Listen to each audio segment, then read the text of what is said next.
Welcome back, you guys. It is September 30th or October 1st, depending on your group. Today we are working on the warm-ups for Coach Carter.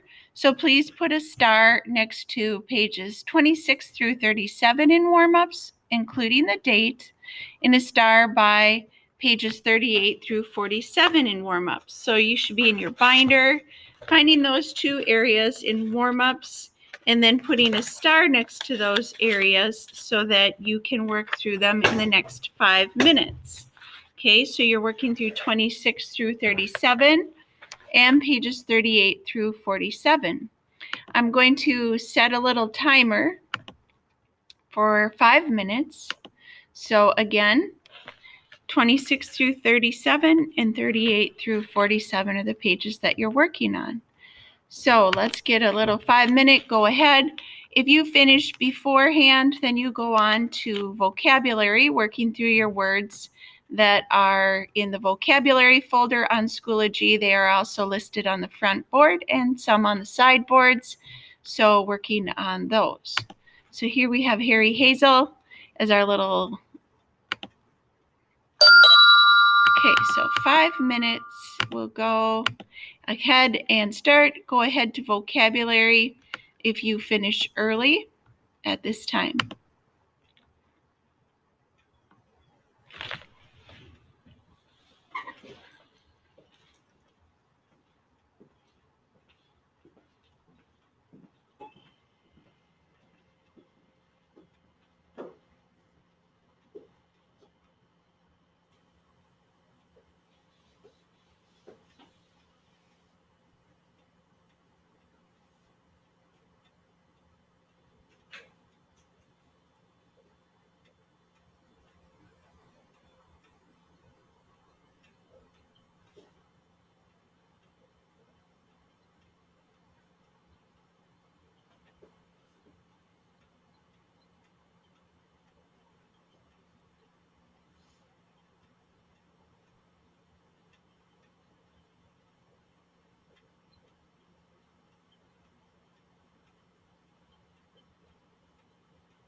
Okay, so we just have about a minute left.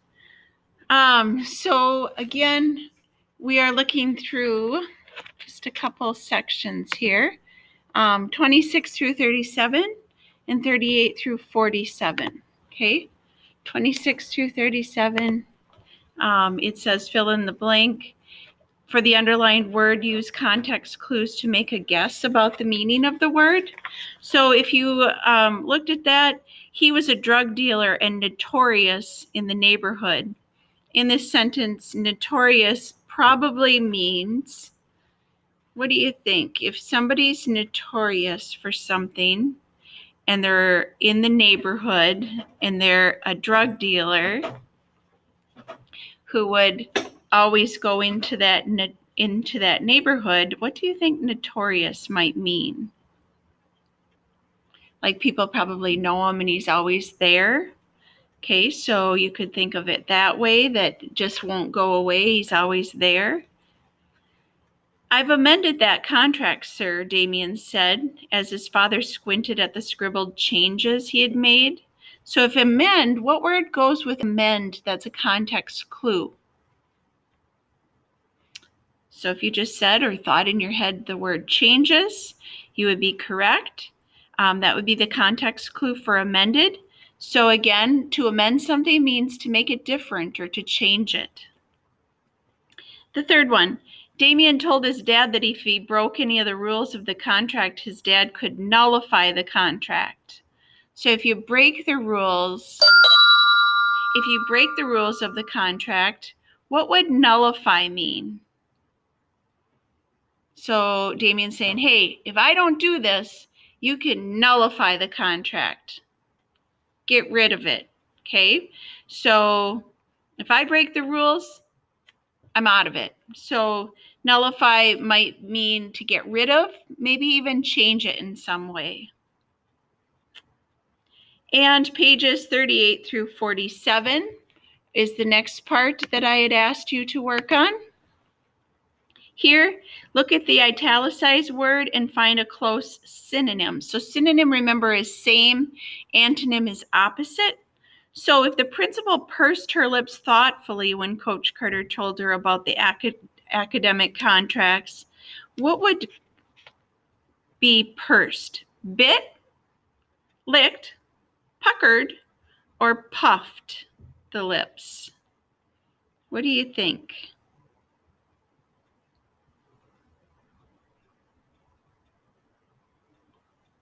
If you purse your lips, kind of pucker them. Like that. After making fun of scared Damien, Kenyon and Lyle sauntered off as Lyle stared Damien down.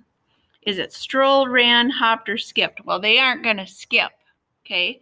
That would be kind of pansy-like. You wouldn't be skipping or hopping. So did they stroll or run? Why wouldn't it be run? Okay, if you thought to yourself, well, running looks like you're scared. So it would be strolled, like walking off, kind of with a saunter or a stroll. He taunted Damien, telling Damien he would get no playing time. To taunt surely wouldn't be to praise. Like, hey, you're getting no playing time. So it wouldn't be scolded. You're getting no playing time. Okay. It might be more like thanked or teased. Yeah, teased. Okay, so to tease is to taunt, is trying to pick at somebody. Okay, so that was the warm-up section. And at this time, we are going to look up on the screen and I'm going to talk about how the warm-ups are graded. Okay, so for warm-ups, you're doing a section every day. Sometimes you're doing 2 sections every day. And if you look to the front, if you complete all the parts on the warm-up, you get 3 points. If you only complete part of it, okay, like almost all of it, but not all of it, you get 2 points. And if you do very little, you get 1 point. None, a 0. Okay, so that's how warm-ups are graded. We'll grade those every several weeks. So those points are going to add up. And I'm trying to look here. Your warm-ups, I wanted to see in Schoology if I made a time of when your warm-ups are graded again. I think I put down a date for when your warm-ups will be graded. So I'm going to go into Schoology here and check on that. Let me go into class 1. Remember, Schoology lists your upcoming assignments in the right-hand side for Schoology. So let me check here. And to send an email, you go up to this little envelope and you type in Boysen, B-O-Y-S-E-N, and my name will pop up, and that's how you send me stuff on Schoology for distance learning. That's where you put your answers and your information that I ask for. Okay, so on the right-hand side, what we're looking at here is if I put a date when warm-ups are going to be due. I did 10 warm-ups, 9/14 to 10/8. So they're due on Thursday, October 8th, as you can see on the right-hand side through Schoology. So distance learning will be graded this Friday, the 2nd of October. You're getting small points, but I'm going to give more points as we go on. And vocab quiz set 1 is Thursday, October 8th. Warm-ups are due on that day, and so is vocab set 1 words. Okay, so you have a lot due next Wednesday, Thursday, I should say, the 7th and the 8th. Okay, so that's how warm-ups are graded. Any questions on that?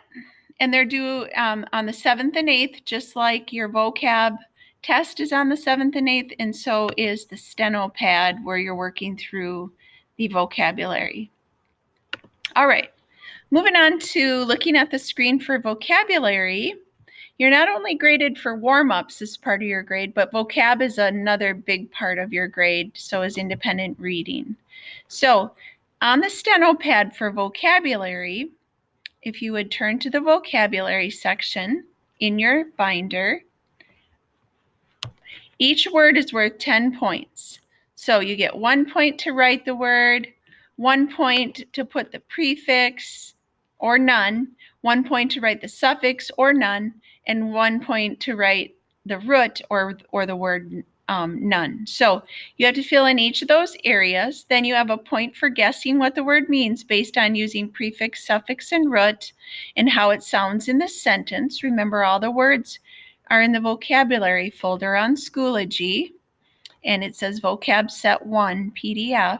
Okay, you get a point for coming up with a definition as a group or as we after the guess. Then you use 2 other words. You have to use 1 or 2 words with a prefix, suffix, or root, and 1 or 2 words with another part. Okay, so 2 words with a prefix, 2 words with the suffix, or get 2 words with the root and 2 words with the suffix. Okay, so you try to get a couple words in there.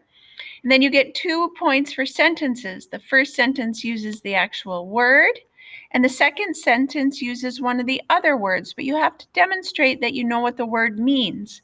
Like if I just said that was biennial, that doesn't show that you know that biennial is every 2 years. So you have to make sure that you said the plant is a biennial plant because it comes up every other year or something. So you have to demonstrate. Okay, so each word is worth 10 points. So your actual steno pad can be a lot of points for vocab. And then let me go back a screen. You can also remember that your test for set 1 is on the 7th or the 8th, so you'll be practicing those words as well. Are there any questions on vocabulary and how it's graded? It's a lot of points. It's a lot more than the test. Today's goal is to discuss and apply the prediction strategy while reading. So you can now close your binder for the from the vocab section or from the warm-up section. And we're going to talk about breaking apart words and discussing unknown words. Today we're going to apply the prediction strategy. So if you would look up on the screen, and I'm going to walk you through what the prediction strategy is. We'll be reading Coach Carter. As we read, we will apply all the steps of the prediction strategy to help us understand reading. So you check for clues, like why do I think what I think? You link to prior knowledge. What do I already know about this? Or make connections. How do I already know about this? Uncover a prediction. Okay, so you create a prediction, then you read on to see if your prediction is correct or not. So evaluate, or adjust your prediction based on what you read. So when you read aloud, I want you to think about and use the prediction strategy. Check for reading clues, link those clues to what you already know, uncover a prediction, and then read on to see if you're correct. Finally, you evaluate and check for accuracy. When you are listening to others read, follow along and use the prediction strategy in your own mind. If the reader asks a question, answer. So if you're the reader and you ask a question or make a prediction, also if you have a question, raise your hand and wait to be called on. So sometimes if you're the reader, you can ask the group a question about the story. You can also ask something going on. And or if you're a listener, you can also raise your hand and ask a question about the story.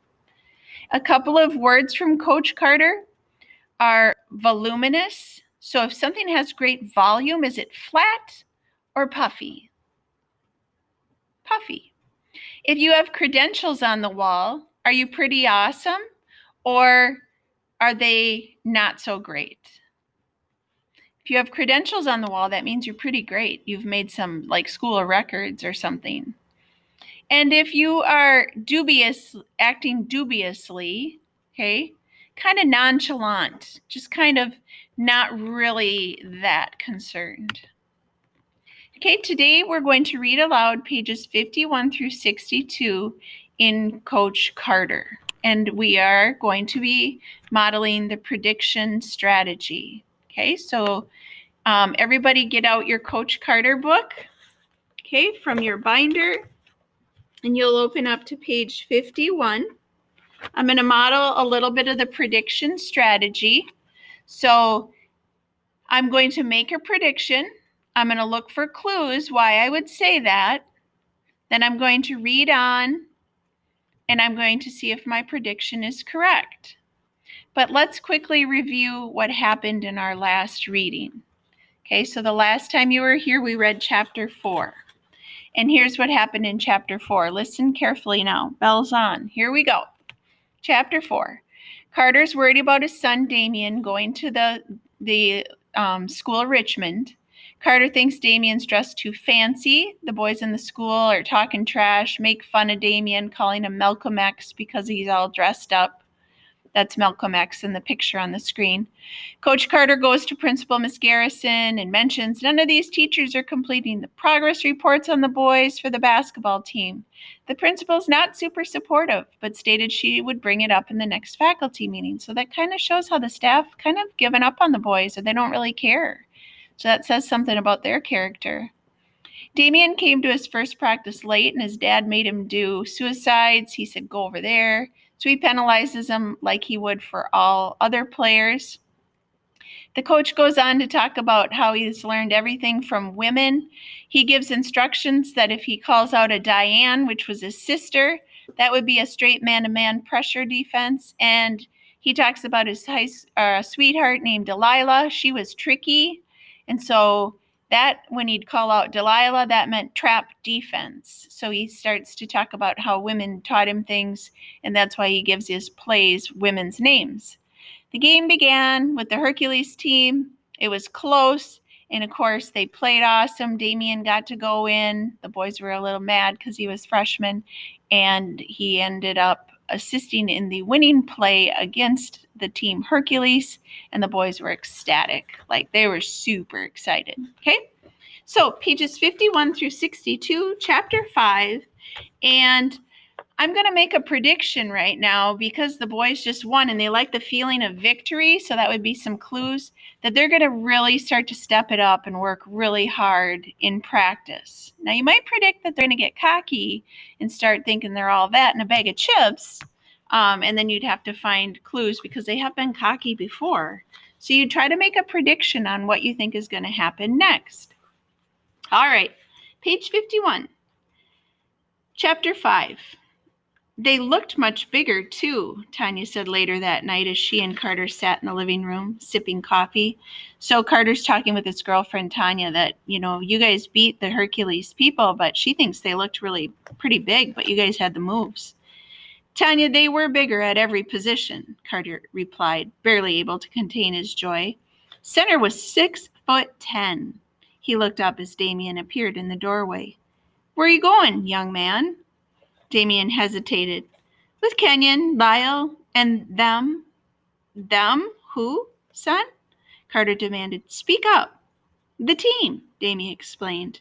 They're all hanging out. They asked me to meet up. Now you should make a prediction, wondering with clues about how those boys acted before. Is Damien's dad going to let him go hang out in town? I predict that he won't because they're bad boys and he doesn't want his son getting in trouble. So then you read on. Carter gave his son a disapproving frown. I don't think so, Damien. It's already after 9. Where are they going? I don't know, Damien admitted. But we're supposed to meet at Hamburger Dan's on Division, top of 52. And then where? Damien winced. So he kind of, I don't know. I'm not sure. I can call you. No. Carter's voice was firm but not unkind. I'm sorry, Damien. Tanya, Damien said, pleading with his father's girlfriend, don't you think it's okay? Carter's expression darkened. We're not going to argue about this. Come on, Dad, Damien begged. Let me just go for an hour. I'll be back before 11. Kenny, Tanya interjected, but Carter cut her off. No. Why not? Damien demanded. You're not going to hang out on the street on Friday night looking for something to do, Carter insisted. That's a bad plan. Damien's eyes narrowed to angry slits. Do you really think I'm gonna go out there and do something stupid? No, Carter said gently. I don't. I'm not worried about what you do. My experience tells me that stupid things happen out there. You grew up here, Damien reasoned. You must have walked out there by yourself one day, or did your dad keep you locked in the house too? So now you can tell Damien's trying to convince his dad. So now my prediction was originally incorrect because I talked about how the coaches or how the players were going to play, that they were going to really give it their all. But now it's a prediction about, I don't think that Damien's going to get his way with his dad because he knows what these boys are like. You better check that attitude, Carter warned. I'm not going to get in trouble, Damien cried. That's right, Carter was shouting now, his patience gone, because trouble can't find you in this house. That's it. So as I read on, I know my prediction's right. He's not letting him go. Storming away, Damien slammed the door to his room in fury. Tanya and Carter exchanged looks. Kenny, Tanya said slowly, choosing her words with care, I'm not disagreeing with you, but I think you should listen to him a little more closely. I hear everything he says, Carter replied. I've raised him on my own since he was 3. I haven't missed a beat yet. I'm not accusing you of missing a beat. He's my son, Carter insisted, living in my house, so it's your rules, Tanya finished for him. She picked up his hand and held it in hers. I get it. So does he. But I love him too. I'm as much a mother to him as he's got, whether you like it or not. Tanya, we all agree that you should have the final say, Tanya went on. But I think you should be smart to listen to him and listen to me before you make final decisions. That's all. With a sigh, Tanya stood up and walked into the kitchen. Carter watched her go, knowing that she was right. So now I predict maybe that Carter will second guess getting so hard on Damien, and maybe he will allow him. We'll see. We schooled them Hercules clowns, Kenyon crowed as he, Junior, Lyle, and Worm strutted down the street, basking in the glow of their victory. So now the boys are uptown. None of them even seemed to remember that they were wearing jackets and ties, their game day street clothes. Junior, Kenyon went on, You was like Shaq in there. Shaq, Worm said in his official reporter voice, using his tie as a microphone. You dominated down low tonight. Any thoughts? Junior said in his best Shaq imitation. I dropped a 20-piece, and Kobe played his game. We the champions until we ain't the champions anymore. We undefeated, Lyle squawked. Someone ran up behind Lyle and gave him a shove. Yo! So now I have to see if my prediction's correct. I'm thinking now there's going to be a little trouble because I can see Cruz is coming into the scene. And with past knowledge, Cruz was he'd like to stir the pot, get things going. Yo, Cruz said with a wicked grin, that was the worst game I've ever seen. So meaning the best, like awesome, guys. I thought it would never end. I was dying up there in the bleachers. In the bleachers? Lyle said in a bored voice, while we were handling our business on the court. 1-0, Worm put in. Lyle and Worm knocked hands. Hercules is weak, Cruz shrugged, and you barely beat the ass. Come on, dog, Kenyon said. Don't throw salt. We undefeated. Like, don't try to put salt on our wounds, like making bad. That's right, Junior said smugly. We undefeated. Junior shoved Cruz playfully, and he broke into a grin, but his wide smile faded as Rennie's black Nissan pulled into Hamburger Dan's parking lot, and a group of thugs poured out. So you should make a prediction that something bad's going down because Rennie pulled up. Yo, Cruz said quickly, I'll check you later. Lyle, Junior, Kenyon, and Worm remembered their jackets and ties with a sudden jolt as they trailed after Cruz, pushing past Rennie's thugs on their way to Hamburger Dan's. But Rennie didn't even glance in their direction as he shook Cruz's hand and pulled him into a hug. I got some paper, Cruz told his cousin as his former teammate streamed into the hamburger joint. He handed Rennie a knot of bills wrapped in a rubber band. So obviously we're going to have a little drug deal here because we predict that because it's a bunch of bills. Snapping off the rubber band, Rennie shuffled through the bills. Now we're talking, Rennie said with a smile. How you living, Timo? For real, you all right? Here, he said, pulling off a stack of bills. Take some. No, take it. Reluctantly, Cruz accepted the money. The truth was, he needed it. Here's a new bag, Rennie said in a low voice as he glanced around quickly. He slipped Cruz a small plastic bag containing a few even smaller bags of crack cocaine. With a quick move, Cruz yanked off his cap, stuck the bag on his head, then pulled his cap over it, so he hid the drugs up in his hat. He gave his cousin another quick hug, then stood aside as Rennie's thugs exchanged gang handshakes. Cruz cast a quick look at his ex-teammates hanging out and laughing in the window of Hamburger Dan's before he disappeared into the dark, quiet street, alone. So Cruz really doesn't have any real friends because he quit the team and now he's doing drugs and he's hard up for money. Gentlemen, Carter said at Monday's practice as his players stretched, let's review the Hercules game. So, of course, my prediction was correct that things bad were going to happen with Rennie coming along. Now we're back with Carter and the team, top of 57. Yo, Worm said with a cocky smile. Call out my numbers, sir. Carter checked his notebook. Sir, you had 5 and 4. Worm frowned. Sir, I had 12 points and 8 assists. 5 turnovers, 4 missed free throws, Carter corrected. We're talking about fundamentals. Until we learn them, we're adding morning practices every day at 6 a.m., Mr. Cruz, Carter said, catching sight of the former player near the bleachers. Are you lost, sir? So I did predict at the beginning that the coach would keep working them hard so that they could keep winning. So I'm kind of correct because now he's going to add on mornings for practice. So that's how you read on to find out. Cruz shrugged, trying to look indifferent as he stared at his shoes. What I got to do to play? Young man, you do not want to know the answer to that question. Carter turned back to his team. Gentlemen, as a team, we shot 56% from the line. Before you leave my gym, each of you will shoot and make 50 free throws. So you should wonder, is he going to let Cruz join the team? I doubt it. He got in a fight with the coach. So I got to read on to find out. But the team didn't move. They were riveted to their spots, staring at the immobile Cruz. After a moment, Carter leafed through his notebook, adding mentally as he went. Mr. Cruz, he said finally, you owe me 2,500 push-ups and 1,000 suicides. And, top of 58, they must be completed by Friday. Cruz walked a few steps away, then dropped to the floor and began doing push-ups. So yeah, I guess my prediction was kind of wrong because he's going to let him, but he's going to make him do a whole bunch of stuff. Carter watched him for a moment, then refocused. Today, offense, he announced. The team cheered. I have a sister named Linda. Carter began ignoring the players as they rolled their eyes. She's smart, she's political, and she's got a big afro.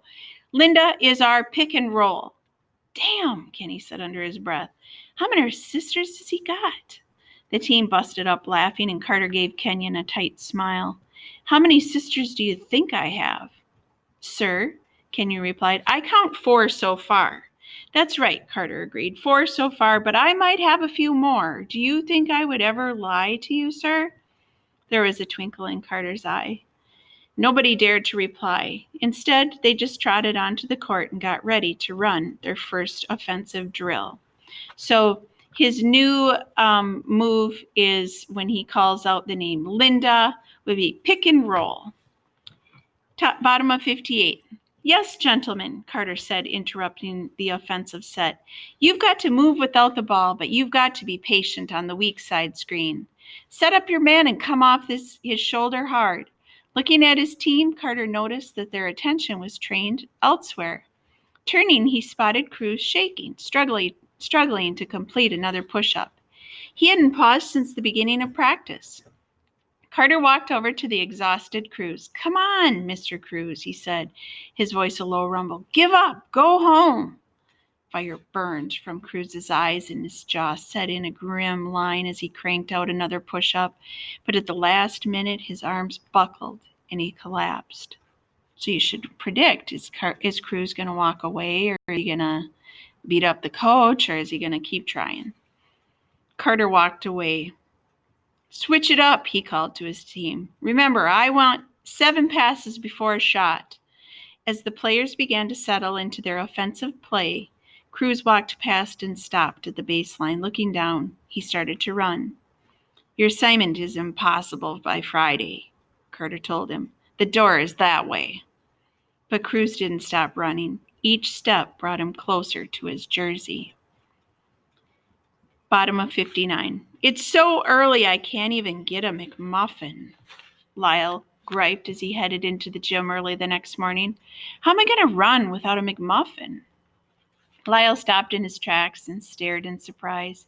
Cruz was already on the court running suicides while Carter watched. Mr. Cruz, what's your deepest fear? Carter demanded. That you're inadequate. When you get scared enough, you can quit and go home. So he's kind of teasing him a little bit. Cruz was drenched in sweat, but Carter's words only made him run harder. So think of a time where a coach maybe kind of rubbed it in a little and you really wanted to give it your all because you were ticked. Giving up, Carter turned to his team and started to drill their fundamentals. First, they ran a defensive slide drill, then a 3-on-3 box-out drill, and then a shooting drill. Finally, Carter led them in a call-and-response drill so they would remember their plays. Some say my sister Cookie is lazy, Carter shouted. Mr. Stone? Cookie's not lazy, sir, Kenyon replied. She just hasn't found her true calling, sir. Until then, she's on unemployment, but she calls it freelance. Freelance, the team shouted. Carter smiled. Cookie's our freelance offensive set. Mr. Maddox, who's Ernestine? So here's some more female names and moves. So Cookie's freelance. Ernestine was your prom date in 1972.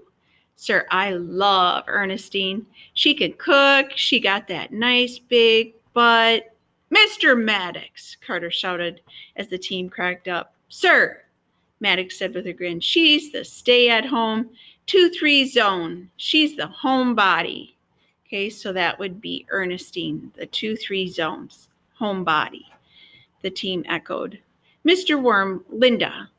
Linda's your 5th sister, the political one. She don't shave her pits, sir. Worm added, teasing. It's straight nasty under there. Worm! Linda! Worm shouted. big afro, pick and roll, shouted the team, all except for Worm, who cracked up at something Lyle had said. What is funny, Mr. Worm? Carter demanded. 5 sisters, sir? I actually have 7 sisters, Worm, Carter said smoothly. You don't believe me? Worm shrugged. I believe you, sir. I was just wondering why your daddy couldn't give your mama a night off. Just climb off for one night, sir.